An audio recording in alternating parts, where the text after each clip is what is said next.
మన రాజేశ్వరం అని మాట్లాడవలసిందిగా కోరుతాను.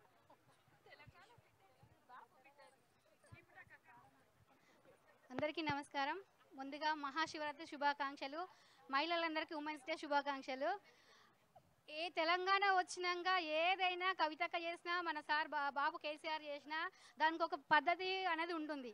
పోయిన శివరాత్రికి అందరం పోయి గద్వాల జోగులమ్మ దర్శనం చేసుకుంటే ఈరోజు రేవంతి పుణ్యమా అని చెప్పేసి ఇంద్రపార్ల కోసం ధర్నా చేస్తున్నాం. అంటే మార్పు కావాలన్నాడు రేవంత్. కానీ ఇంత మంచి మార్పు చేస్తాడు మాత్రం ఎవరు కూడా కలలో కనకుండా వచ్చారు.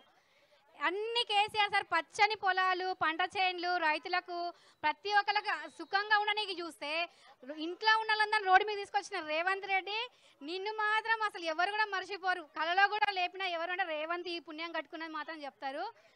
ఎంత మంచి పంట పొలాలకు నీళ్ళు ఇచ్చి 24 గంటల కరెంట్ ఇచ్చి రైతులను గుండెల్లో పెట్టుకొని చూసుకున్న కేసీఆర్కి 33% రిజర్వేషన్ కోసం పోయిన సంవత్సరం ఢిల్లీలో దీక్ష చేసి తెలంగాణ కోసం 33% రిజర్వేషన్ తెచ్చుకున్న కవితక్క ఈరోజు నీ కోసం 0.3% నువ్వు రిజర్వేషన్ తెచ్చినావు కదా, అది క్యాన్సల్ చేసినాడు. ఎంత పుణ్యాత్కుడివో రేవంత్ అన్న. ఆడబిడ్డల నీకు మంచి ఆశీర్వాదం ఇస్తారు. ఎంత అంటే 3 నెలలకే ఇంత మంచి రోడ్డు మీద తెచ్చినావంటే ఇంకొక 3 నెలలు ఉన్నావనుకో నిన్ను ఎక్కడో తోలేస్తారు. బంగాళాఖాతంలో కలిపేసి ఆడబిడ్డలు అందరూ కలిసి తెలంగాణ ఆడబిడ్డలకు ఏదో చిన్న చూపు చూస్తున్నావేమో రేవంత్ అన్న. కానీ ఆడబిడ్డల ఆశీర్వాదం ఇస్తే ఆకాశానికి ఎత్తుతారు. అదే ఆడబిడ్డల శాపాలు తగిలితే మాత్రం అడుగుల పాతాళానికి పోతావు. అది మాత్రం ఖచ్చితము. ఎందుకంటే మహాశివరాత్రి మహిళా దినోత్సవం సందర్భంగా పోయిన సంవత్సరం మేమందరం పూజలు చేసుకొని ఎంత బాగా అర్చనలు చేసుకొని వచ్చినామో ఈ రోజు అందరం ఇక్కడ కూర్చొని నిన్ను తిడుతురంటే ఆ శాపనార్థాలు నీకు ఎక్కడ పోవు. వారం కూడా తిరుగుతావు నీకు మాత్రం. కానీ మాత్రం 3 నెలల దాకా కూడా ఉండవో మాకు డౌటే. ఎందుకంటే నీ వాళ్ళు నీకే కుర్చీ కింద నిప్పులు పెడుతుర్రు. జాగ్రత్త.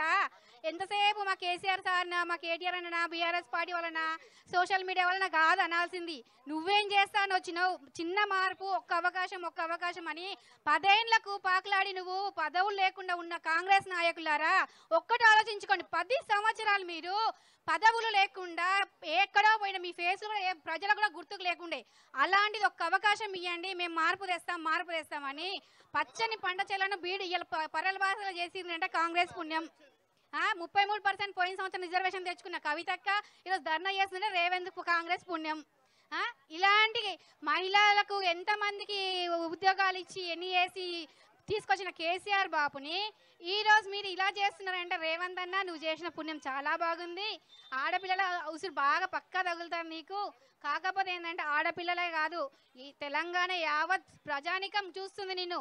ఎందుకంటే మార్పు అన్న నువ్వు తెచ్చే మార్పేంది, చేసిన మార్పేంది. 4000 పింఛనో 2000 ఇస్తున్నావు, అది 2000 కొన్ని జిల్లాలో కూడా అసలే లేదు. 200 యూనిట్ల కరెంట్ అనో రెంటర్స్ మాత్రం అది లేనే లేదు. ఇంకేంటి ముసలిలకు పింఛన్లను అవి లేవు, ఏవి లేవు. కాబట్టి తెలంగాణ ప్రజలకు చేస్తే నువ్వు చేస్తానో చెయ్యి. లేదు అంటవా తెలంగాణ ప్రజలను కానీ కేసీఆర్ని కానీ మా సార్ కేటీఆర్ అని కానీ ఏమైనా మాట్లాడాలనుకుంటే ఒక ఏజ్కి రెస్పెక్ట్ ఇవ్వండి, దాన్ని మాట్లాడుకోండి. మీరు ఒక హోదాలో ఉన్నారు, ఆ హోదా కుర్చీకి ఉంచుకోండి. ఎందుకంటే మొన్ననే అన్నారు మీరు వచ్చి వారం కూడా కాలేదు ఇక్కడొకరు అక్కడొకరు తగులుకురు అన్నారు. అలాంటి ప్రజలు తగలకుండా చూసుకో. జై తెలంగాణ. మరో 10 నిమిషాల్లో కార్యక్రమం ముగుస్తుంది కాబట్టి